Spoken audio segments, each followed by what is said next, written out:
Fala, jovens! Mais uma aula de instrumentação industrial, onde hoje a gente vai basicamente tomar o último passo para identificar, para a gente entender de fato quem são esses nossos instrumentos industriais. Mas antes de falar desses instrumentos, aqui eu vou apresentar para vocês os transdutores. Bom, o que seria um transdutor? Transdutor, ele é aquele dispositivo que vai ser utilizado e ele faz uma transformação de uma grandeza física para um sinal elétrico. Então, o sinal de entrada dele poderia ser qualquer coisa, pneumático, poderia ser eletromagnético, poderia ser alguma informação física, e eu sei que obrigatoriamente a saída desse nosso transdutor será um sinal elétrico.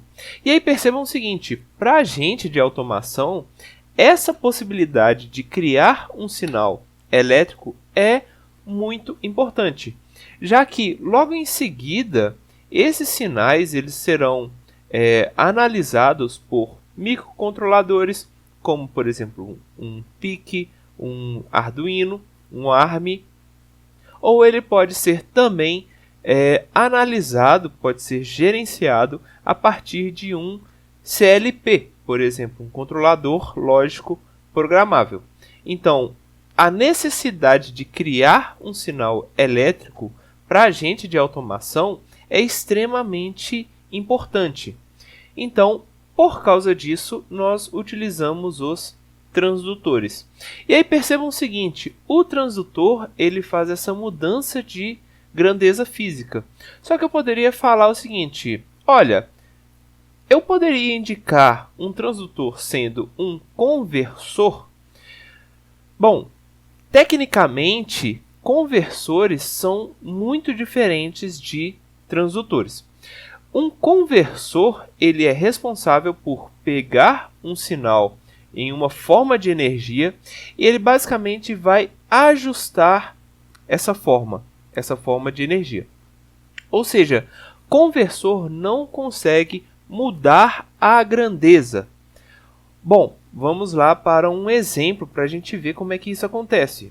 Se eu, por exemplo, falo para vocês, olha, eu tenho um sinal que inicialmente ele é de tensão. E aí, como saída, eu quero um sinal de corrente. Então, nesse caso, eu saio de um sinal de tensão, que é um sinal elétrico, para um sinal de corrente, que também é um sinal elétrico.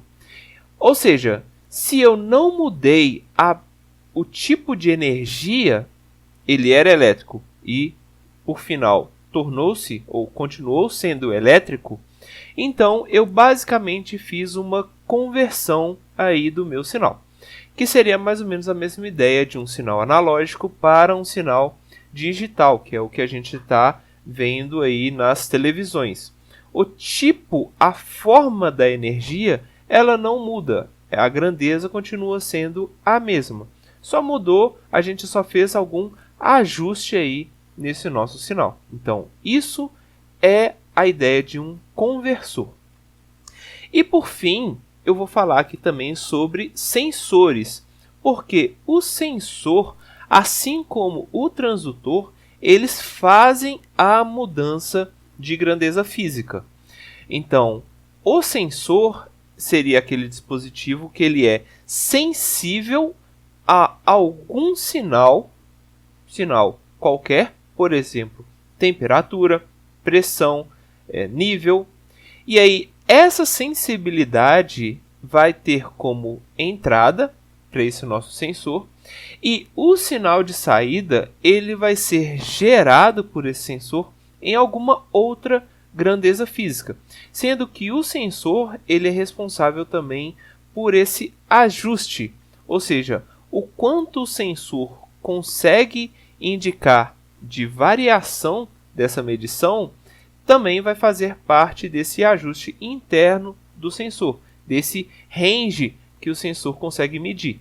Então, por exemplo, se o meu sensor consegue medir de 10 graus até 20 graus, essa faixa de medição vai me gerar um sinal, por exemplo, de deslocamento referente aí a essas possibilidades de mudança de temperatura do meu sensor.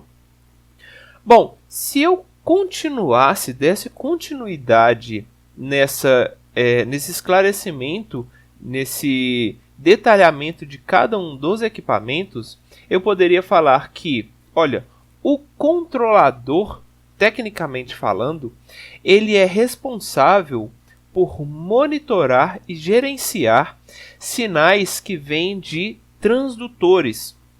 Ou seja, aquela lógica que eu falava para vocês de, olha, tem um controlador, logo em seguida vem um atuador, uma planta, e essa nossa malha pode ser fechada por um sensor, isso é de certa forma falsa.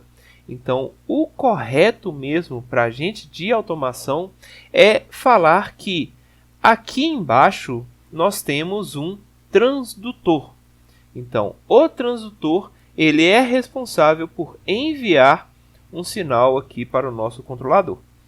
Mas não significa que eu menti no geral aqui nessa parte da matéria. Sem muito drama, né? Afinal de contas, existem diversas possibilidades de sistemas. Então, existe sim a possibilidade de eu falar que aqui embaixo nós temos um sensor. Então, quando que a gente usa sensor? Quando que a gente usa transdutor? Bom, vocês vão ver que o transdutor ele é muito mais complexo do que ele simplesmente parece ser. Ou seja, o transdutor ele pode ter internamente somente um sensor. Então, se ele é só um sensor, o transdutor, esse nosso sensor, por exemplo, ele já gera como saída um sinal elétrico, então o transdutor ele é de fato um sensor, sendo que nesse formato a nossa malha fechada não teria nenhum erro ali ao indicar sensor.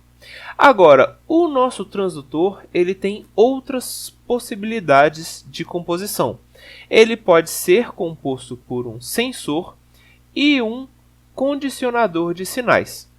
O que seria esse condicionador, por exemplo? Vamos supor que nós temos um equipamento que a gente vai ligar em um microcontrolador que suporta somente tensões de 0 a 5 volts. Se por um acaso esse meu sensor gera tensões de, por exemplo, tensões negativas ou tensões maiores do que 5 volts, se eu simplesmente ligo esse sensor nesse nosso microcontrolador, é certo que o microcontrolador ele vai queimar, ele não vai suportar essa tensão, tanto negativa quanto tensões muito acima de 5 volts. Então, nesses casos, o condicionador de sinal ele vai ser responsável por ajustar esse nosso sinal que vem do sensor para algum valor que o nosso controlador conseguiria suportar. Agora, a terceira composição desse nosso transdutor seria a inclusão de um sensor, um condicionador de sinal e um transmissor. Lembra lá o transmissor da última aula, né? Onde eu falei que o transmissor ele pode ter a utilidade de mudar a grandeza física para, por exemplo, ser transmitido por longas distâncias, que é mais ou menos o que acontece, por exemplo, em tensão e corrente. A gente tem muitas vezes essa mudança para que o sinal elétrico seja transmitido em longas distâncias. Ou seja, o nosso transdutor, internamente observando ele é composto por esse sensor, esse condicionador de sinais e esse transmissor nosso aqui. Bom, a função de cada um desses equipamentos é sensor fazer a medição de uma grandeza física e ele transforma para uma outra diferente. O condicionador de sinais ele vai fazer essa transformação, ele vai fazer essa adequação desse nosso sinal, e o transmissor, por fim, ele vai ser o responsável por enviar, por transmitir esse sinal aí para um dispositivo que vem logo em seguida na cadeia. E aí, lembrando que não necessariamente precisa ter um transmissor e não necessariamente eu preciso ter esse nosso condicionador de sinais. Bom, e aí, relacionando a sinais, como que eu sei o que é um sinal elétrico, o que é um sinal pneumático e assim por diante? Novamente, a norma ISA 5.1 de 2009, ela é a responsável por definir padrões de todas essas nossas grandezas. Então, a norma ela vai definir para a gente uma tabela de como a gente vai identificar cada um desses sinais. Então, para isso, a norma diz aqui alguns exemplos, tá? Esses aqui são poucos exemplos dos diversos que existem na norma. Então ela fala, olha, quando vocês encontrarem uma linha reta, essa linha será suprimento ou impulso. Uma linha reta com 2 traços é sinal pneumático. Ou uma linha tracejada, ou uma linha com 3 traços será representação de sinal elétrico. Sinal hidráulico, ele tem esse L. Tubo capilar, esse X. Um losango, esse serão dispositivos inteligentes. Ligação mecânica serão com bolinhas. E assim por diante. Novamente, existem diversos outros tipos de sinais aí que a gente pode utilizar. Bom, e como que esses sinais estarão presentes aí nos nossos documentos de instrumentação industrial? Eles basicamente serão indicados aqui a partir da ligação desses nossos equipamentos. Então, percebam aqui, vocês imagino já conseguem entender que isso é um transmissor de temperatura e esse equipamento, esse TIC, ele é um controlador indicador de temperatura. E aí percebam como que esses equipamentos eles se comunicam. Olha, o nosso transmissor de temperatura, ele recebe algum sinal no formato tubo capilar, ou, aliás, ele envia um sinal num tubo capilar, e aqui do outro lado desse nosso equipamento, ele vai fazer a comunicação com esse TIC no formato pneumático. E, novamente, o TIC ele faz a comunicação com uma válvula, essa representação aqui da válvula, também no formato pneumático. Ou seja, o nosso controlador indicador de temperatura, ele não foi capaz de fazer essa mudança de grandeza física, já que a entrada e a saída desse nosso controlador indicador de temperatura, a entrada e a saída são pneumáticas. Já no caso do transmissor, a gente tem essa mudança de grandeza física aqui, como é mostrado. Beleza, galera? Bom, nas próximas aulas a gente já vai, imagino, começar a estudar alguns desses equipamentos e a gente vai ver, então, também alguns padrões de como que a gente vai utilizar tais equipamentos. Então, galera, até a próxima. Salve!